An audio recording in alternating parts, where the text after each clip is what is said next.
Welcome to Coronavirus The Rundown. I'm Usher Qureshi. Each day we showcase how American communities are taking on coronavirus. We also break down the major headlines. Today, responding to holiday crowds. Health officials have issued a travel advisory in St. Louis County, Missouri, after videos showed people at a large pool party. People at the party say the hosts were taking precautions. They checked everyone's temperature around us, and then right when we got in the door, there were, to the right of us, there was a big tub of a bunch of hand sanitizers. Local leaders want anyone who was in the area and not social distancing to self-quarantine for 2 weeks. Weekend crowds in Alabama, Illinois, and Texas also sparked headlines. The World Health Organization warning we could see a second surge of cases quickly if countries reopen too soon. The disease can jump up at any time. We cannot make assumptions that just because the disease is on the way down now, that it's going to keep going down. And Dr. Ryan is the executive director of the World Health Organization's Health Emergencies Program. He warns a new wave of cases could come during the normal flu season. The floor of the New York Stock Exchange now back open. Trading has been electronic only since mid-March. Traders have to follow some rules for now, including no eating on the trading floor, no handshakes. Each person also has to sign a liability waiver. Many big companies are ending hazard pay for essential employees as states start to reopen. Alexa Liaco spoke with employees and union representatives who are asking why. These workers didn't sign up to die. The checkout line now part of the front line of the coronavirus pandemic. We see at least 300 people a day. With all the extra people that are coming in and shopping, it's just added a lot of stress. With increased risk to employees, many grocery stores and retail giants like Kroger, Amazon, and Target offered an hourly wage increase, calling it hero pay. For King Soopers butcher Kevin Smith, the extra $2 an hour meant peace of mind. My wife has lost her job because of the COVID, so our expenses are higher now. I'm the sole earner in the house. That pay was really helping out. It meant a lot to me. But just weeks after the hazard pay began, Kroger and Amazon ended the raise. So the emotional stress that comes from getting paid less, it just affects everything in your life. To have that $2 taken away, it feels like, oh, you were heroes yesterday, but you're not today. Why does the company not think we're heroes anymore? The hazard is still out there, and it's still an issue. An issue made worse because these employees say their families are also at risk. I've been sleeping in a separate room from my wife because she was born with congenital heart disease. I don't think I'd ever get over it if something happened to her, if I brought it home to her. Brookings Institution fellow Molly Kinder believes some companies are prioritizing profits. With more stores reopening and millions unemployed, there's less pressure to keep pay high. There may not be as much of a financial need to raise pay in order to get workers to show up. So this wasn't just a thank you to workers. It wasn't just a recognition. It was a calculation from a lot of companies that they need to hire. Not all incentives are gone. Target extended its hourly raise until July. Kroger and Walmart gave employees additional lump sum bonuses through the end of May. And Kroger says it could give more bonuses in the future, but has nothing planned. But UFCW Local 7 President Kim Cordova says this is not enough. As long as there's not a vaccine, every day that these workers clock in, they're at risk. We are heroes today. We will be heroes tomorrow. We are there on the front lines every day, and we deserve the bonus that we had been given at the beginning of the pandemic. It is not over. I'm Alexa Liaco reporting. New numbers nationwide show cars may be more vulnerable to thieves and burglars during this time. Places like New York saw a 63% increase in burglaries between January and May compared to last year. LA saw a 17% increase, and Salt Lake City saw a 22% increase. Police believe this could be due to a number of factors. They say people out of work are looking for more ways to make money, and that could include selling stolen items. Criminals may have more time on their hands if they're not working or going to school. And the National Insurance Crime Bureau says car owners may not feel the need to check up on their vehicle if they're constantly at home. People are home, and they think, well, I'm home. Nothing happens to me at home. Usually when I'm at work, my car is out somewhere. I got to worry about it. But we're finding that maybe that the complacency factor is alive and well still, even with the pandemic keeping us home. Unlocked cars is the #1 reason for burglaries, but we may also be doing more things to make it easier for thieves. And do not leave anything visible. I mean, a phone charger cord, an empty backpack that you know is empty, but maybe some thief doesn't. Something like that is going to be attractive and just make your vehicle that much more a target for an opportunist. The National Insurance Crime Bureau says the main thing we should be doing is locking our cars. We should also be vigilant of what's going on in our neighborhoods. More people took flights over Memorial Day weekend, giving airlines some hope. The TSA reports it screened 1.5 million people between Thursday and Monday. Thursday was the first time since late March that the TSA screened more than 300,000 people in one day. But we're still not at normal airport traffic levels. This weekend's travelers only made up about 12% of what we saw during the same weekend last year. Coronavirus is changing the job market for everyone. Ivan Rodriguez found out why some high school and college students are having trouble finding work.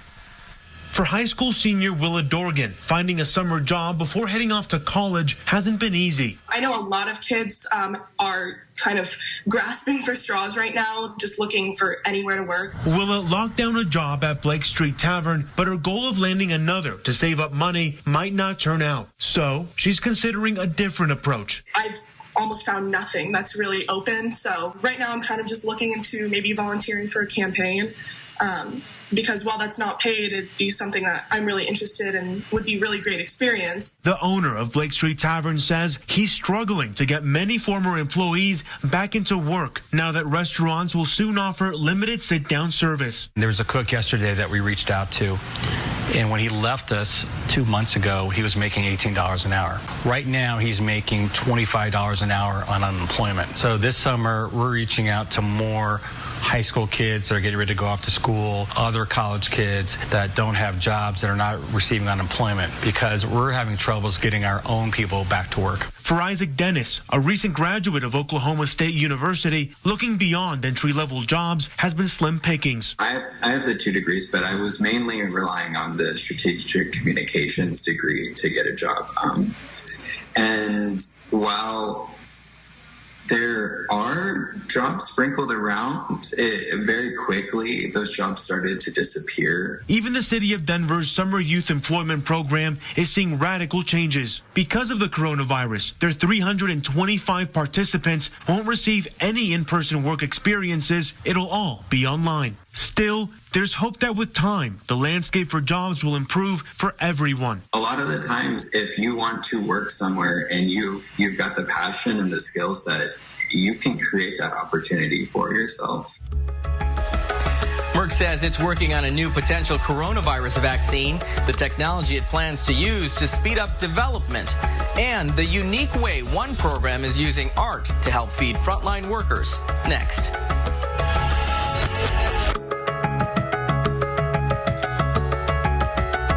Wars.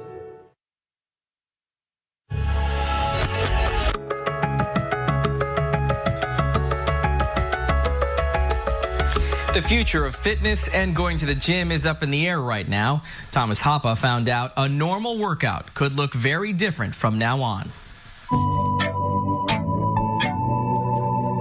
Fitness has always been a part of my life. Gyms are something a lot of us can't wait to get to. Being able to keep up with my fitness has always been a priority. 2 years ago, opened MJ Fit. A few months ago, we finished our expansion right before all the coronavirus mayhem broke out. But the COVID-19 pandemic sparks the question of what the future of gyms and fitness will look like. For them to be filing bankruptcy and closing doors on some of their buildings, to help downsize it. Will the $30 billion industry survive? A few big companies like Gold's Gym have already filed for bankruptcy, and Gold's has closed 32 gyms across the country. As gyms start to reopen, pictures like this pop up. Separation walls between each machine. Some think the future of fitness will look more like this. Home gyms. and smaller, more personal boutique fitness gyms. My name's Eric Guillory, and I'm a home gym owner.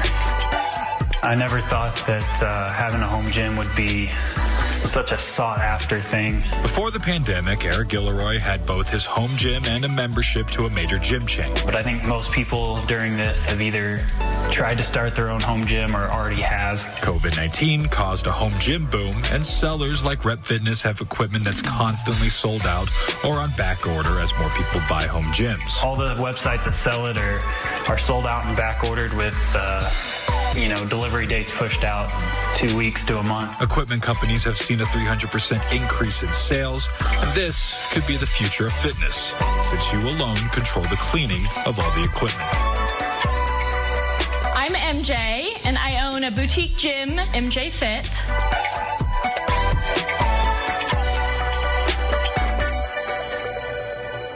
Going virtual is something that I'm able to maintain now that we're kind of coming out of the shelter in place. As major gyms transition to reopening, smaller personal training gyms are already allowed in some states. We're obviously abiding by the social distancing, the 6 feet, and making sure that we've measured the group exercise room to understand which classes require which distance, how many people can be in them. Smaller boutiques like MJ Fit seem to be more appealing to people. A smaller shop, easier to clean, and less people. All the time cleaning, and I'm having everybody wipe down the equipment they use after they're finished, and then every night I go through and do a deep clean as well. As for bigger gyms, their future will require spreading people further apart, cleaning every 30 minutes, and operating at just 25% capacity. And I think that's why a lot of them are going out of business right now, because they've taken such a huge hit, and it's on a smaller scale for small businesses, so we're kind of able to recoup and recover. But while bigger gyms start to reopen across the country, home gyms and smaller gyms may be more of the go-to for the near future. Scientists want to use the same technology that was used for the Ebola vaccine to develop a coronavirus vaccine. Pharmaceutical company Merck and a nonprofit known as IAVI plan to begin clinical trials by the end of this year. Right now, the vaccine is in preclinical development. People across the country and around the world are taking some time to say thank you to those on the front lines battling COVID-19. Those messages of thanks come in many forms. Photojournalist Jeff Renfro introduces us to one program looking to keep workers fed.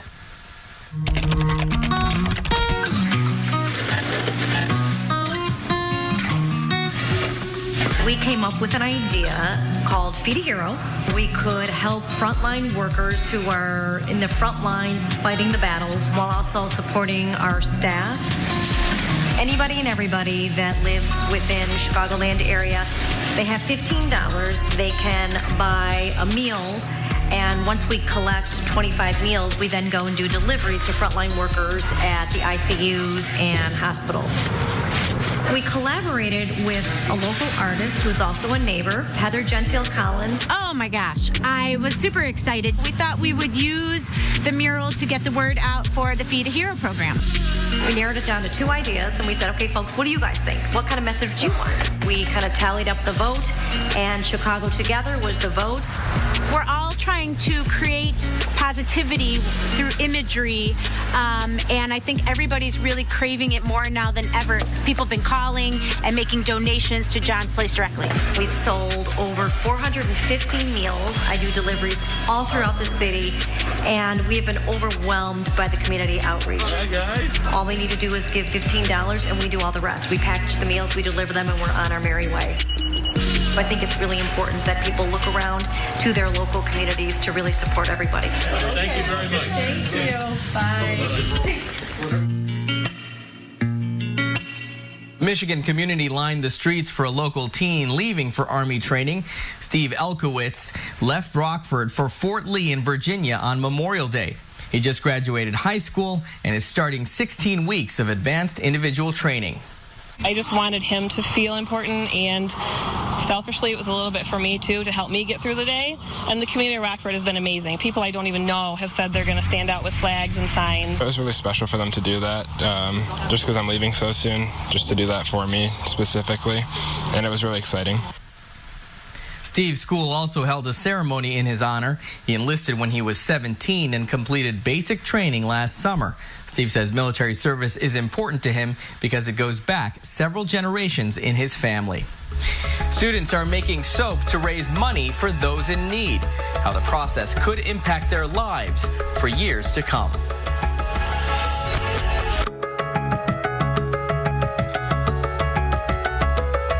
Indiana Tour.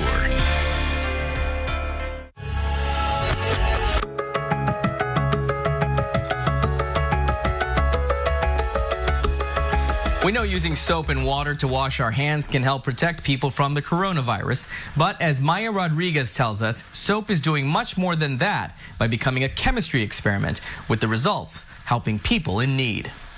These are the kitchens turned classrooms. And today I'm going to be making soap. Of David Kelly's 8th grade science class. It's like I just touched the gas pedal and it's really them just taking off. All of them part of a fundraising effort called Soap for Hope, creating brightly decorated soaps to help those in need. It all started with a seemingly benign questionnaire that Kelly sent out to all his students before remote learning got underway. And I asked the students if a direct family member has been impacted due to a loss of the job because of the coronavirus. Kelly was shocked. Nearly a quarter of them replied, yes. It definitely struck a nerve. That's when an idea began to take shape. So I made like a really small little bar of soap as an idea. And what they have created is unbelievable. In order to make soap, you'll need. The students decided they were in, putting their chemistry skills to use to create that enemy to viruses, soap, which through GoFundMe is helping raise money for those in need. More than $15,000 so far. It was fun because you could do different types of things, like you can mix colors together, mix essential oils together. AJ Cowart is one of Kelly's students. It makes me feel good that we're helping people out who are actually in need and are having a hard time right now. It's really fun for me to do it because you can experiment with different types of like food coloring, glycerin, essential oils. Catherine Halleck says it's also been a lesson in teamwork. We're all doing this together to help all these people who have lost their jobs. Each soap comes with a handwritten note from the student that made it for the donor. All the people that are isolated, just reading some encouraging note has really changed lives. Including that of these students. To see actually what they've done at such an early age in their life, I think is going to do wonders later on. I'm Maya Rodriguez reporting. People of all ages are hiding books for kids to discover. The team of book fairies that's spreading across the country.